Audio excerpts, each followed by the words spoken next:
Andover Public Library presents The Telltale Heart by Edgar Allan Poe. True, nervous, very, very dreadfully nervous I had been and am. But why will you say that I am mad? The disease had sharpened my senses, not destroyed, not dulled them. Above all was the sense of hearing acute. I heard all things in the heaven and in the earth. I heard many things in hell. How then am I mad? Hearken and observe how healthily, how calmly I can tell you the whole story. It is impossible to say how first the idea entered my brain, but once conceived, it haunted me day and night.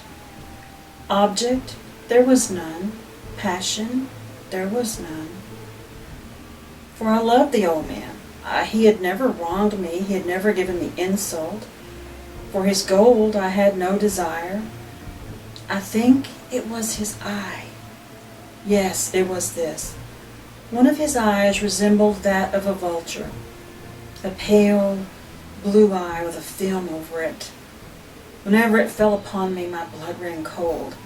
And so by degrees, very gradually, I made up my mind to take the life of the old man, and thus rid myself of the eye forever. Now, this is a point that you fancy me mad. Madmen know nothing, but you should have seen me. You should have seen how wisely I proceeded, with what caution, with what foresight, with what dissimulation I went to work. I was never kinder to the old man than during the whole week before I killed him. And every night, about midnight, I turned the latch of his door and opened it, oh so gently.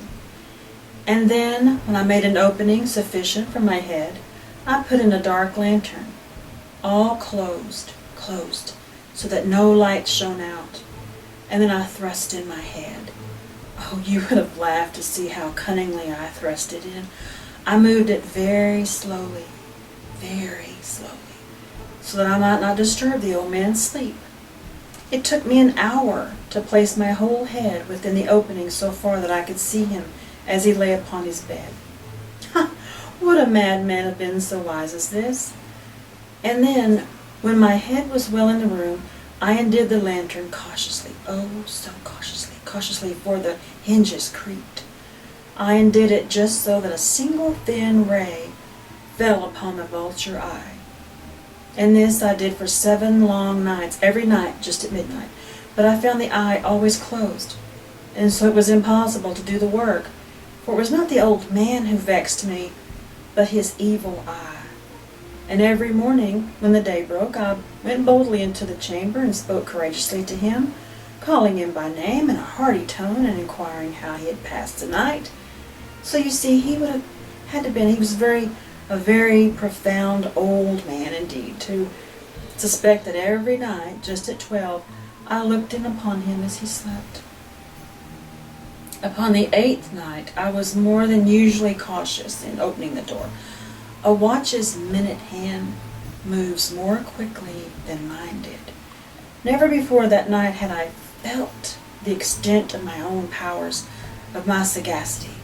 I could scarcely contain my feelings of triumph, to think that there I was, opening the door little by little, and he not even to dream of my secret deeds or thoughts. I fairly chuckled at the idea, and perhaps he heard me, for he moved on the bed suddenly, as if startled. Now you may think that I drew back, but no. His room was dark as pitch, in the thick darkness, for the shutters were always close fastened through fear of robbers. So I knew that he could not see the opening of the door, and I kept pushing it on steadily. I had my head in and was about to open the lantern when my thumb slipped upon the tin fastening, and the old man sprang up in the bed crying out, "Who's there?" I kept quite still and said nothing. For a whole hour I did not move a muscle, and in the meantime I did not hear him lie down. He was still sitting up in bed listening, just as I have done, night after night, hearkening to the death watches in the wall. Presently I heard a slight groan, and I knew that groan of mortal terror. It was not a groan of pain or of grief. Oh no, it was the low, stifled sound that arises from the bottom of the soul when overcharged with awe. I knew that sound well. Many a night, just at midnight, when all the world slept, it has welled up from my own bosom, deepening, and its dreadful echo, the terrors that distracted me. I say, I knew it well. I knew what the old man felt, and I pitied him, although I chuckled at heart. I knew that he had been lying awake ever since that first slight noise when he had turned in bed. His fears had been ever growing upon him. He had been trying to fancy them causeless, but could not. He had been saying to himself, "It is nothing but the wind in the chimney.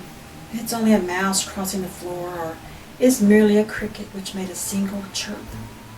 Yes, he had been trying to comfort himself with these suppositions, but he had found all in vain. All in vain, because death, in approaching him, had stalked his black shadow before him and enveloped the victim. And it was the mournful influence of the unperceived shadow that caused him to feel, although he neither saw nor heard, to feel the presence of my head within the room.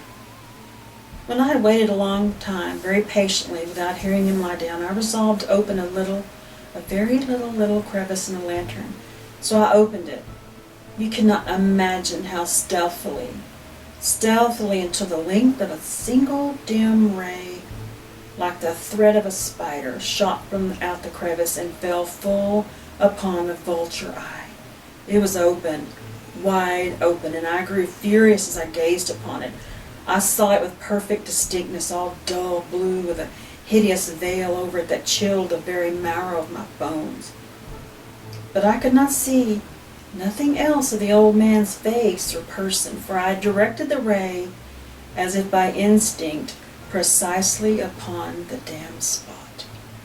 And now I have not told you what you mistake for madness, but it is an over-acuteness of the senses. Now I say there's come to my ears a low, dull, quick sound, such as a watch makes when enveloped in cotton. I knew that sound well too. It was the beating of the old man's heart. It increased my fury at the beating of a drum, stimulates like a soldier into courage. But even yet I refrained and I kept still. I scarcely breathed. I held the lantern motionless. I tried how steadily I could maintain the ray upon the eye.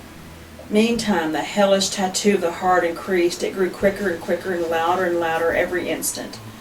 The old man's terror must be extreme. It grew louder. I say, louder every moment. Do you mark me well? I have told you that I'm nervous, so I am. But now, at the dead hour of the night, amid the dreadful silence of that old house, so strange a noise as this excited me to uncontrollable terror. Yet for some minutes longer I refrained and I stood still, but the beating grew louder and louder. I thought the heart must burst, and now a new anxiety seized me. The sound will be heard by a neighbor. The old man's hour had come. With a loud yell, I threw open the lantern. I leaped into the room. He shrieked once only. In an instant, I dragged him to the floor and pulled the heavy bed over him. I then smiled gaily to find the deed so far done. But for many minutes the heart beat on with a muffled sound. This, however, did not vex me. It would not be heard through the wall. At length it ceased. The old man was dead. I removed the bed and examined the corpse. Yes, he was stone dead. I placed my hand upon the heart and held it there many minutes. There was no pulsation. Yes, he was stone dead. His eye would trouble me no more. If still you think me mad, you will think so no longer when I describe the wise precautions I took for the concealment of the body. The night waned and I worked hastily, but in silence. First of all, I dismembered the corpse. I cut off the head, the arms, and the legs. I then took up 3 planks from the flooring of the chamber and deposited all between the scantlings. I then replaced the boards so cleverly, so cunningly, that no human eye, not even his, could have detected anything wrong. There was nothing to wash out, no stain of any kind, no blood spot whatsoever. I had been far too wary for that. A tub had caught all. When I made the end of these labors, it was 4 o'clock, still dark as midnight. As the bells sounded the hour, there came a knocking at the street door. I went down to open it with a light heart, for what had I now to fear? There entered the room 3 men who introduced themselves with perfect suavity as officers of the police. A shriek had been heard by a neighbor during the night. Suspicion of foul play had been aroused, information had been lodged at the police office, and the officers had been deputed to come and search the premises. I smiled, for what had I to fear? I bade the gentleman welcome. The shriek, I said, was my own in a dream. The old man I mentioned was absent in the country. I took my visitors all over the house. I bade them search well. I led them at length to his chamber. I showed them all his treasures, secured, undisturbed. In the enthusiasm of my confidence, I brought chairs into the room and desired them to take a rest from their fatigues, while I myself, in the wild audacity of my perfect triumph, placed my own seat above the very spot beneath which reposed the corpse of the victim. The officers were satisfied. My manner had convinced them. I was singularly at ease. They sat a while and answered cheerily, and they chatted among familiar things. But ere long, I felt myself getting pale, and I wished them to be gone. My head ached, and I fancied a ringing in my ears, but they still sat and chatted.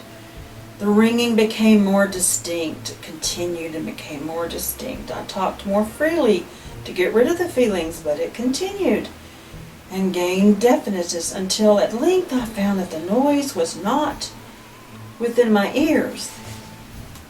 No doubt I now grew very pale, but I talked more fluently and with a heightened voice, yet the sound increased, and what could I do? It was a low, dull, quick sound, much such as the sound of a watch makes when enveloped in cotton.